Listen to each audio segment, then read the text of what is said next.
Welcome to my video. तो आज का जो टॉपिक है वो है जब सुप्रीम कोर्ट ने एक छोटा सा कोडेशन डाला है लैंग्वेज के ऊपर। इसमें लोगों ने कहा है कि जो हिंदी है वो हिंदूज के लिए है, ठीक है। जो हिंदी लैंग्वेज है मतलब वो हिंदू के लिए है, और मुस्लिम लैंग्वेज उर्दू जो है वो मुस्लिम्स के लिए है।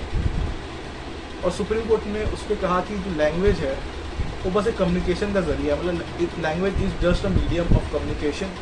नो रिलीजन मतलब कि कोई भी रिलीजन का लैंग्वेज से कोई लेना देना नहीं है। और ये बात बिल्कुल ही सही है कि किसी भी रिलीजन का लैंग्वेज से कोई लेना देना नहीं है। बस हम इंसान हैं जो कुछ लोगों के बहकावे में आके लैंग्वेज को ही सब कुछ मान लेते हैं। अभी कुछ दिन पहले आई थिंक अपने साउथ में माहौल चल रहा था कि 3 लैंग्वेज पॉलिसी की स्कूल में कौन सी लैंग्वेज पढ़ाई जाए बच्चों को।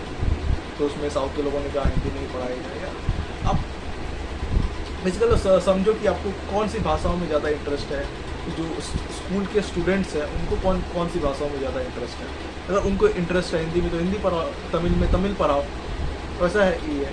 और हम जैसे लोग जो है और पॉलिटिशियन क्या करते हैं, हम जैसे लोगों को भाषाओं के नाम पर लड़ा देते हैं।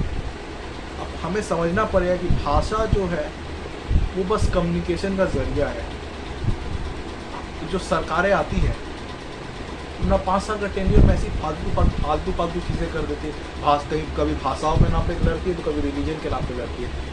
इन्हीं दोनों में लड़ते लड़ते पूरा 5 साल खत्म हो जाता है। फिर इलेक्शन होता है, फिर लड़ती है, इस मतलब फिर 5 साल खत्म हो जाता है। हमारे लिए क्या फ़ायदा होगा? लैंग्वेज क्या है? Language just a medium of communication.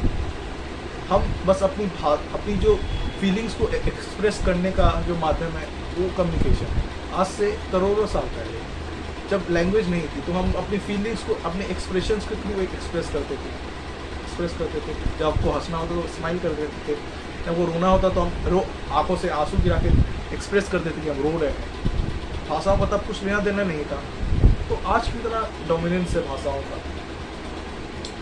भाषा उस समय भी बस अपने फीलिंग्स को एक्सप्रेस करने का माध्यम थी, और आज भी अपने फीलिंग्स को एक्सप्रेस करने का माध्यम है।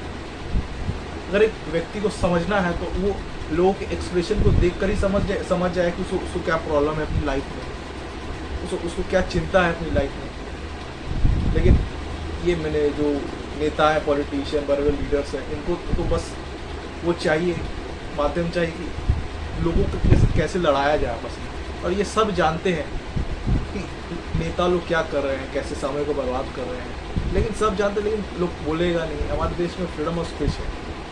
फ्रीडम ऑफ स्पीच क्यों डाला गया था कॉन्स्टिट्यूशन में? ऐसे ही तो नहीं डाल दिया कि कॉन्स्टिट्यूशन में कि बस वोट किया तो डाल देते कॉन्स्टिट्यूशन में। फ्रीडम ऑफ स्पीच डाला गया कि लोग सरकार की उन गलत फैसलों का खुलकर विरोध करें। कि अगर सरकार कुछ गलत कदम उठा रही है तो उसका विरोध करें, अगर सही कदम उठाए तो सही कदम उठा रही है तो सरकार का सपोर्ट करना चाहिए। हम करते भी, लेकिन गलत कदम जब उठाती है तब सरकार का सपोर्ट नहीं करते, बल्कि हम उनके गलत कदम में उनका सपोर्ट करते हैं। तो यही समझना कि हमें उनके गलत कदम पर उनका सपोर्ट नहीं करना है। हमें उनके गलत कदम पर जब वो गलत कदम उठाए तो उनका खुलकर विरोध करना है, बोलना है, लिख कर बोलना है, सब कुछ करना है।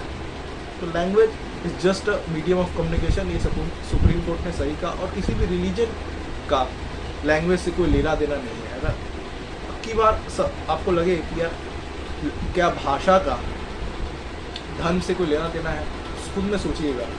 तो धर्म तो बस आपकी यहाँ से कनेक्ट है, यहाँ से नहीं। यहाँ से तो बस लोगों को समझाना है। वो तो आप किसी भी लैंग्वेज समझा, लेकिन जब तक आप यहाँ से नहीं समझेंगे तो यहाँ से कैसे समझाएंगे?